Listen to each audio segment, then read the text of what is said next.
आज की कहानी है ट्रेन का आखिरी सफर। रिया एक छोटे से शहर में रहती थी और एक बड़े शहर में नौकरी करती थी।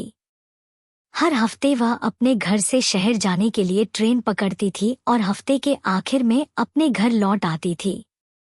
ट्रेन का यह सफर उसका पसंदीदा समय था क्योंकि वह इस दौरान किताबें पढ़ती, संगीत सुनती और खुद के साथ वक्त बिताती थी। एक दिन जब वह ट्रेन में बैठी अपनी किताब पढ़ रही थी, अचानक उसकी नज़र सामने बैठे एक लड़के पर पड़ी। वह गहरी आंखों वाला और संजीदा व्यक्तित्व का मालिक था। उसकी आंखों में एक रहस्य सा था जो रिया को आकर्षित कर रहा था। दोनों की आंखें मिली, लेकिन रिया ने तुरंत नजरें फेर लीं। थोड़ी देर बाद वह लड़का मुस्कुराते हुए रिया के पास आया और बोला, क्या मैं यहाँ बैठ सकता हूँ? रिया ने हल्की सी मुस्कान के साथ इजाजत दी। उसका नाम आर्यन था।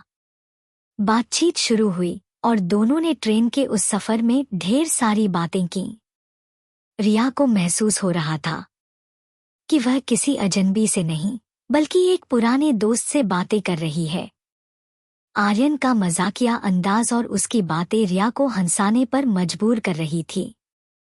सफर खत्म होते ही दोनों ने एक दूसरे को अलविदा कहा, लेकिन उनके दिलों में एक दूसरे के लिए एक खास जगह बन चुकी थी। अगले हफ्ते फिर उसी ट्रेन में दोनों की मुलाकात हुई। धीरे धीरे यह सफर एक रूटीन बन गया।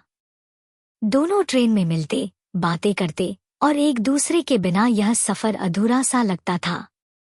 लेकिन एक दिन आर्यन ने रिया से कहा, रिया, मैं अब शायद इस ट्रेन में तुम्हारे साथ सफर नहीं कर पाऊंगा। मेरी नौकरी बदल गई है और मुझे अब इस शहर से दूर जाना पड़ेगा। रिया यह सुनकर चौंक गई। वह उसे खोना नहीं चाहती थी, लेकिन उसने अपने दिल की बात आर्यन से नहीं कही। उस शाम दोनों ने अपने आखिरी सफर को खास बनाने का फैसला किया। उन्होंने ढेर सारी बातें की, बचपन के किस्से साझा किए और अपने ख्वाबों के बारे में बताया। रिया के दिल में हलचल थी, लेकिन वह चुप रही। आर्यन ने ट्रेन के आखिरी स्टेशन पर रिया को अलविदा कहा और उसके आंखों में कुछ अनकहा छोड़कर चला गया। आर्यन के जाने के बाद रिया की जिंदगी में एक खालीपन आ गया।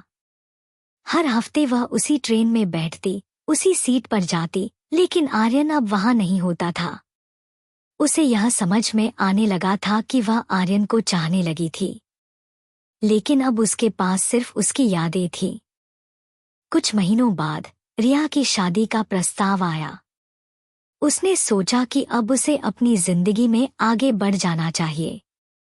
उसने परिवार की खुशी के लिए इस रिश्ते को स्वीकार कर लिया, लेकिन उसके दिल में आर्यन की जगह हमेशा के लिए थी। शादी के दिन जब वह मंडप में बैठी थी, तभी अचानक उसे एक गुमनाम खत मिला। खत में लिखा था, रिया, शायद तुम्हें मेरी याद अब भी आती होगी। तुम्हारे बिना उस ट्रेन का सफर अधूरा था, लेकिन मैं तुम्हारे चेहरे पर मुस्कान देखना चाहता था। आज तुम्हारी खुशी के लिए मैं भी यहाँ हूँ, बस एक अजनबी की तरह। तुम्हारा आर्यन। रिया ने चारों ओर देखा, लेकिन आर्यन कहीं नजर नहीं आया। उसकी आंखों में आंसू आ गए। उसे महसूस हुआ कि आर्यन की यादें हमेशा उसके साथ रहेंगी, चाहे वह कहीं भी रहे।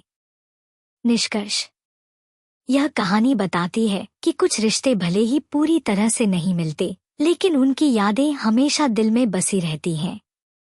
रिया और आर्यन का प्यार अधूरा रहते हुए भी अमर हो गया। Thank you for watching.